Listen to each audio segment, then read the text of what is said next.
Hi friends, good evening. কেমন আছেন আপনারা সবাই? আজ সন্ধ্যাবেলা পাউরুটি দিয়ে একটা রেসিপি তৈরি করেছিলাম। তো এখানে আমি পেঁয়াজ, লঙ্কা, টমেটো কুচিয়ে নিয়েছি আর কিছুটা পাউরুটি টুকরো করে কেটে নিয়েছি। সন্ধ্যাবেলা আমাদের একটু স্ন্যাক্স হলে ভালোই হয়, আর মিছরির পাপারও একটু খিদে পেয়ে যায়। সেই জন্য আজ একটু নতুনভাবে তৈরি করতে একটা কিছু চলে এলাম। এখানে আমি একটা বাটিতে কিছুটা ময়দা নিয়ে নিয়েছি, 3 থেকে 4 চা চামচ ময়দা, কিছুটা পরিমাণ লবণ,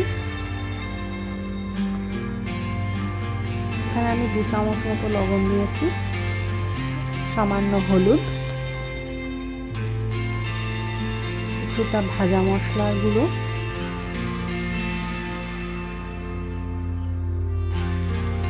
এখানে আমি 2 চামচ মতো ভাজা মশলা গুঁড়ো দিয়েছি। ঝালটা একটু বেশি দিলে ভালো লাগবে। লাল লঙ্কার গুঁড়ো, আর এখানে একটা ডিম ফাটিয়ে দিয়েছি। এবারে আমরা এটা মিক্সড করে নেব। আর একটু চালের গুঁড়ো আর একটু খাবার সোডা কিন্তু দিয়ে দিতে হবে।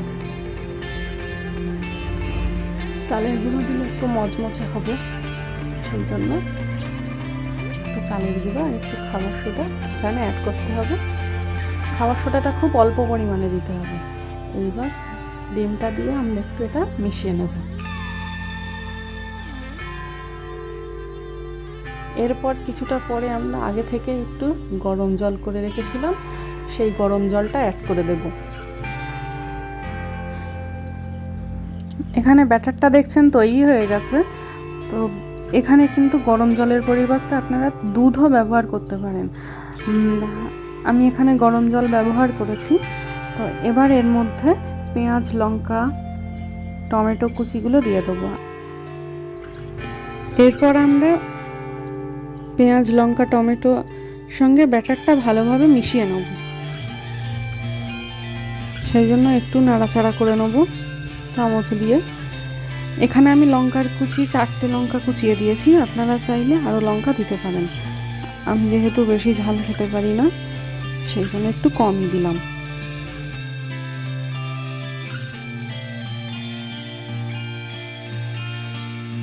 এখানে আমরা কড়াইটা কিছুক্ষণ গরম হওয়ার জন্য বসিয়ে দিয়েছি। এবার এর মধ্যে একটু তেল দিয়ে দেবো। এখানে আমি 4 থেকে 5 চামচ মতো তেল ইউজ করেছি।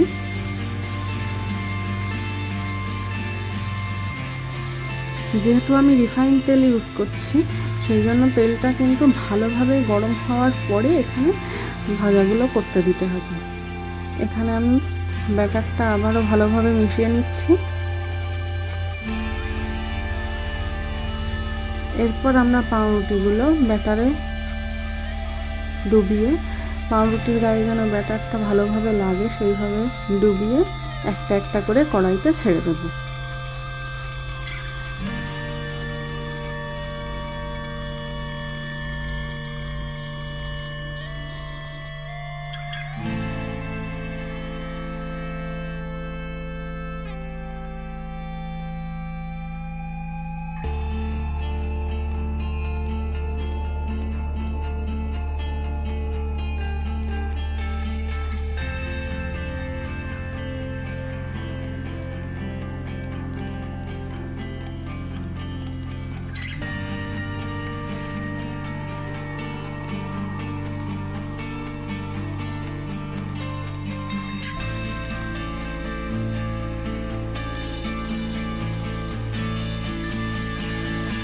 এখানে দেখছেন আমি এক সাইড করে ভাজা করার জন্য দিয়ে দিয়েছি। কিছুক্ষণ পর উল্টে দেওয়ার পরে দেখছি এক পিঠ ভাজা হয়ে গেছে। আবার কিছুক্ষণ পরেও আরেকটু নাড়াচাড়া করে তুলে নিতে হবে।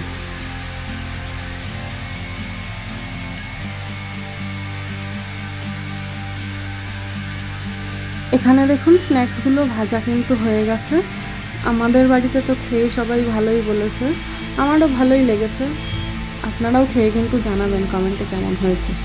আর আমার এই ভিডিওগুলি যদি আপনাদের ভালো লেগে থাকে, চ্যানেলটিকে সাবস্ক্রাইব করে দেবেন এবং লাইক করে পাশে থাকবেন।